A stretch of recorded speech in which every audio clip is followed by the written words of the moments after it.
the day you stop disappearing. To keep everyone else comfortable, have you ever noticed that the more people you make happy, the emptier you feel inside? That question is going to follow you for the rest of this video, because until you find the real answer to it, you keep living a life that was never actually yours. It was built, piece by piece, out of everyone else's expectations, and by the end of this video, we're coming back to that exact question, except by then you'll already know the answer. The belief you built against yourself, you weren't born weak. No child comes into this world already believing, I have to make everyone happy or I won't be loved. That belief is built slowly, quietly, one moment at a time. The moment you learned that saying yes brought peace, and saying no brought distance, anger, or a silence that felt like punishment. That's the moment a hidden bargain was made inside you. I will give up what I want, so I can be accepted. I will swallow my anger so no one leaves. I will always say yes so no one calls me difficult. Slowly, you learn to hide your opinions. You learn to bury your anger. You learn to apologize even when you've done nothing wrong. You learn to say yes before anyone even finished asking. You learn to put other people's comfort ahead of your own needs, and you called it good manners, good upbringing, kindness. But underneath, it was fear, wearing kindness as a disguise. This video isn't here to make you less kind. It's here to dismantle the fear that whispers, if I don't erase myself, I won't be loved. When being good becomes a cage, the person who spends their life trying to keep everyone happy is carrying a silent promise. I will never become a problem for anyone.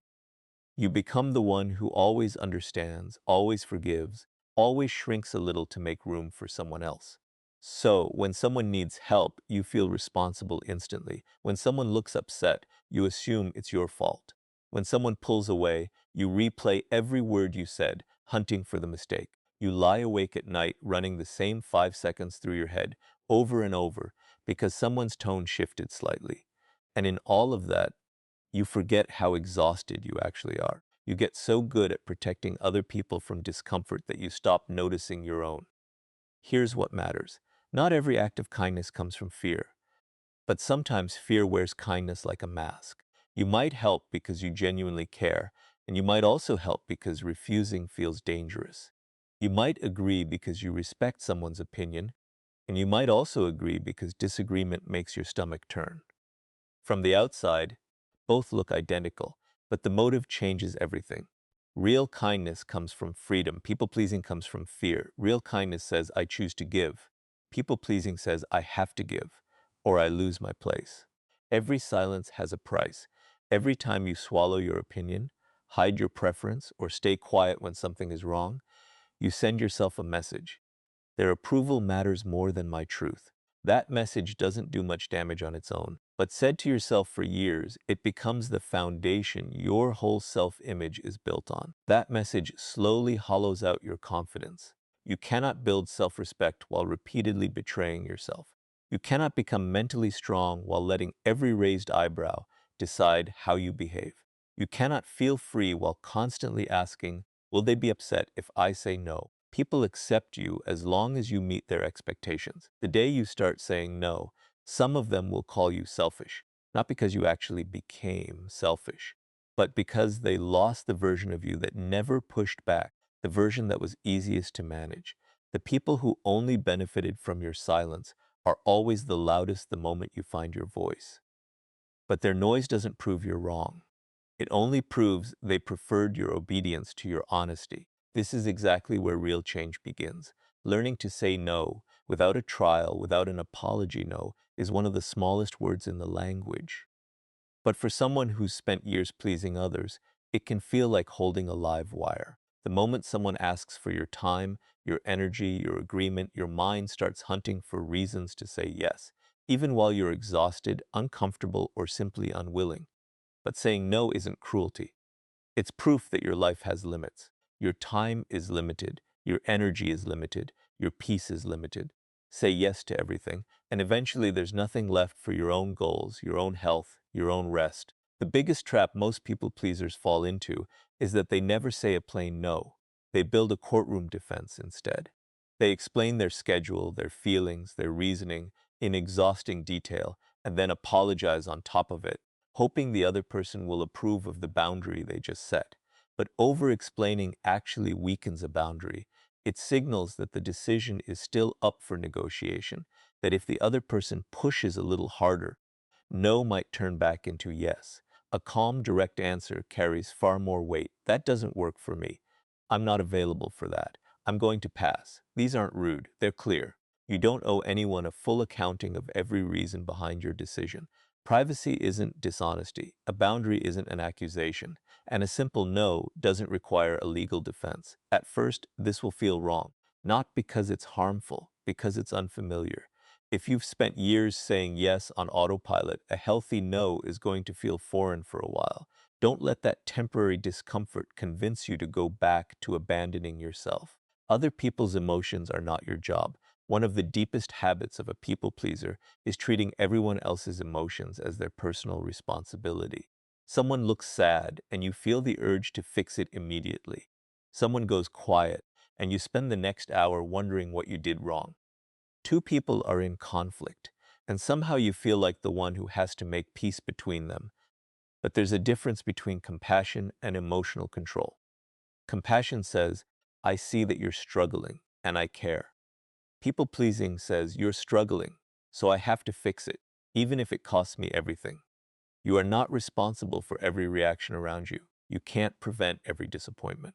You can't make everyone understand you, and you can't build a peaceful life if you treat every negative emotion nearby as an emergency only you can solve. If someone is upset because you said no, that disappointment belongs to them. You can acknowledge it without abandoning your boundary. You can care about someone's feelings without adding, so I'll change my decision. The people who only benefited. From your silence, here's something worth noticing. Not everyone reacts badly when you start setting boundaries. Only the people who were quietly benefiting from your lack of them do. The people who genuinely value you will respect your no. They understand you're human, with limits, with needs, with a life that isn't infinitely available. But the people who had grown used to your endless availability, their reaction isn't a verdict on whether your boundary is fair. It's simply proof that they feel a version of you slipping out of their control. That distinction matters, because confusing the two is exactly what pulls people pleasers back into old patterns. They assume that if someone is upset, they must have done something wrong. But sometimes someone's anger is the clearest sign that you finally stood up for yourself. What real power actually looks like power isn't controlling other people. Power is staying loyal to yourself even when it's uncomfortable. It's standing your ground against everyone's expectations simply because your truth matters. When every decision runs through the filter of what will people think, you've handed your identity to other people's opinions.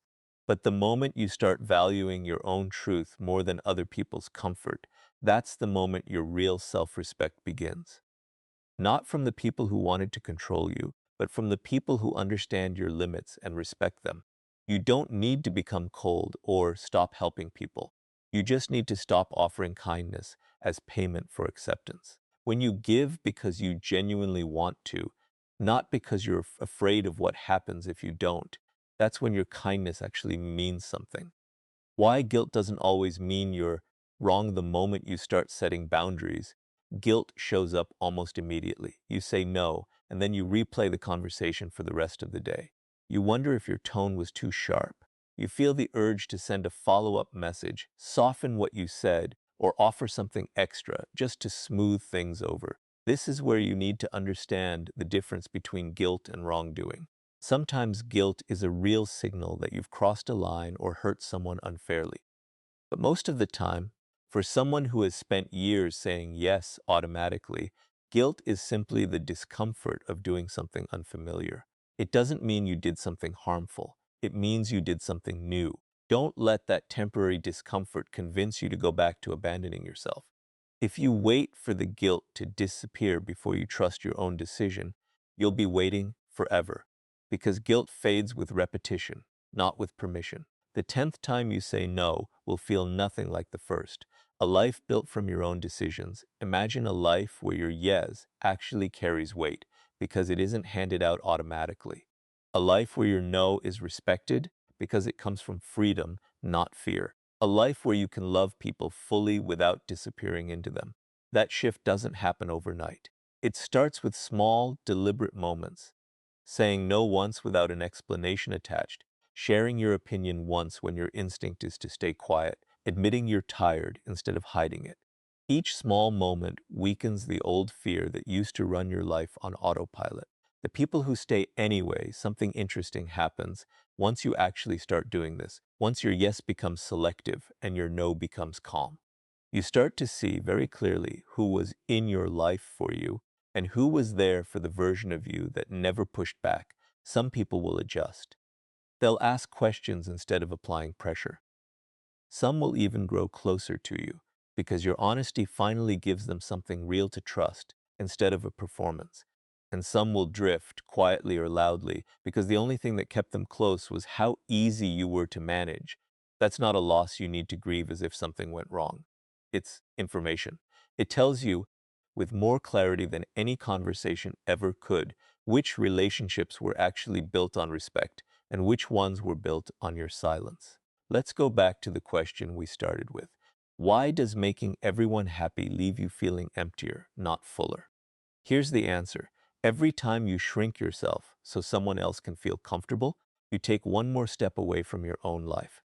There's nothing wrong with making others happy, but losing yourself in the process is a price no relationship can ever pay back. You don't need to be liked by everyone. You only need to remain honest with yourself. And the day you learn that, you become the kind of person people actually respect. Not because you always say yes, but because you stand firmly behind what's true for you.